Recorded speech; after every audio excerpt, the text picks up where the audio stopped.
Salam jumpa, sahabat-sahabat yang terkasih dalam Tuhan. Perkenalkan, saya Bonifasia Sedia, penyuluh agama Katolik, Kantor Kementerian Agama Kabupaten Manggarai Barat. Pada kesempatan ini, saya akan membahas tema tentang moderasi beragama dengan subtema membangun harmoni dalam keberagaman.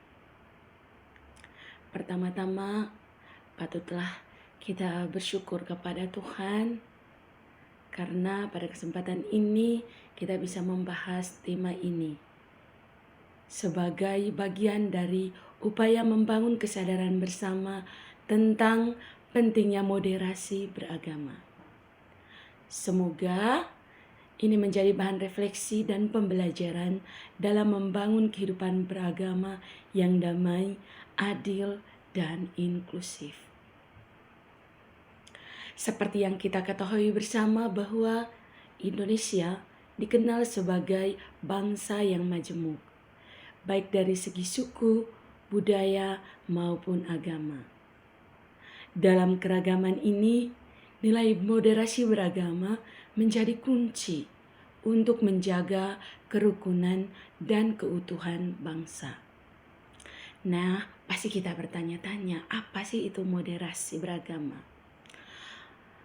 Dapat disimpulkan bahwa moderasi itu adalah sikap tengah atau berada di antara tidak ekstrim kiri dan juga tidak ekstrim kanan.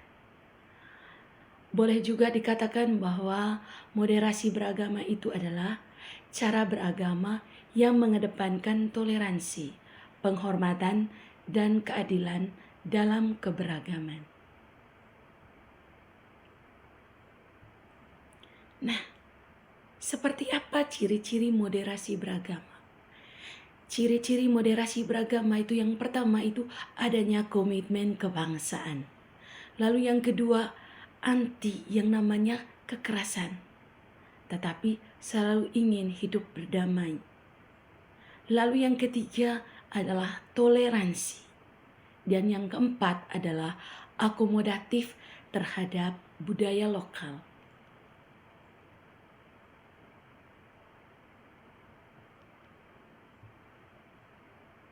Nah, bagaimana ajaran agama tentang toleransi? Yang pertama kita lihat berdasarkan Injil Markus bab 12 ayat 31. Di situ dikatakan bahwa kasihilah sesamamu manusia seperti dirimu sendiri. Nah, dalam hal ini Yesus mengajarkan kepada kita tentang kasih dan damai. Ketika kita melihat sesama kita seperti diri kita sendiri, maka konsekuensinya adalah kita harus bisa mengasihinya, sama seperti kita mengasihi diri kita sendiri. Jangan pernah melihat orang lain itu sebagai musuh, tetapi lihatlah sesama itu sebagai saudara. Ketika kita melihat sesama kita sebagai saudara, maka sudah pasti kita akan mengasihinya sama seperti kita mengasihi diri kita sendiri. Dalam Katekismus Gereja Katolik juga menegaskan bahwa semua manusia itu bersaudara. Nah, kalau semua manusia itu bersaudara, maka perlakukanlah sesama itu secara adil. Sebagai murid-murid Tuhan, sebagai murid-murid Yesus, nah, kita harus bisa meneladani sikap Yesus. Dulu Yesus juga pernah berdialog dengan orang Samaria. Orang Samaria yang dikenal sebagai orang yang murah hati. Jadi Yesus berdialog dengan orang Samaria. Dia menolong tanpa membeda-bedakan dan mengasihi semua orang. Mau orang Yahudi, orang Yunani, Tetapi Yesus tetap mengasihinya tanpa melihat latar belakang orang tersebut. Maka sebagai umat beriman, kita harus bisa meneladani sikap Yesus yang mencintai, mengasihi semua orang tanpa pilih kasih. Nah, apa tugas kita sebagai umat beriman? Nah, sebagai umat Katolik, kita dipanggil untuk menjadi pembawa damai, menolak intoleransi, serta mewujudkan iman lewat kasih nyata. Bukan hanya sekedar lewat tutur kata atau hanya sekedar berteori, tetapi kita harus mempraktekannya secara langsung. Nah, sahabat-sahabat sekalian, apa yang menjadi bahan refleksi untuk kita? Yang pertama, apakah kita sudah bersikap adil terhadap orang yang berbeda keyakinan dengan kita? Lalu yang kedua, apakah kita ikut menyebarkan kedamaian? Atau justru kita hanya mau menyebar kebencian kepada sesama yang ada di sekitar kita? Mari kita renungkan bersama. Baik, sebagai anak-anak Allah, kita diminta untuk melaksanakan aksi nyata. Apa yang bisa kita buat?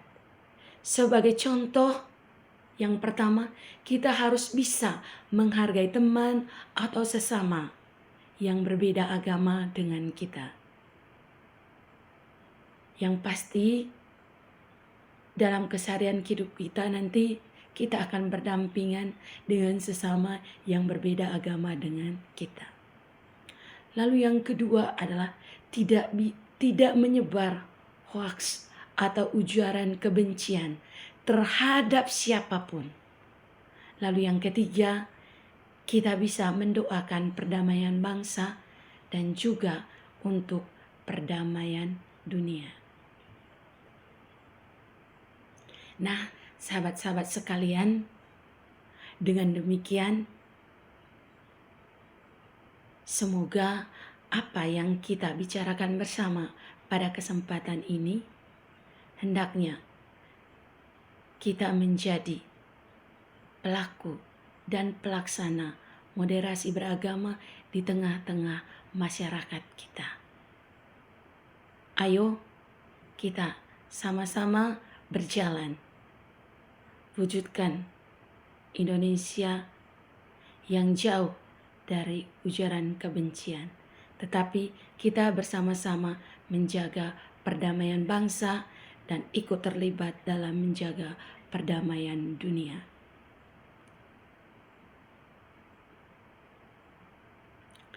Tingkatkan semangat toleransi, saling menghormati, dan membangun kehidupan beragama yang moderat dan damai di tengah masyarakat yang plural. Sekian dan terima kasih. Tuhan memberkati.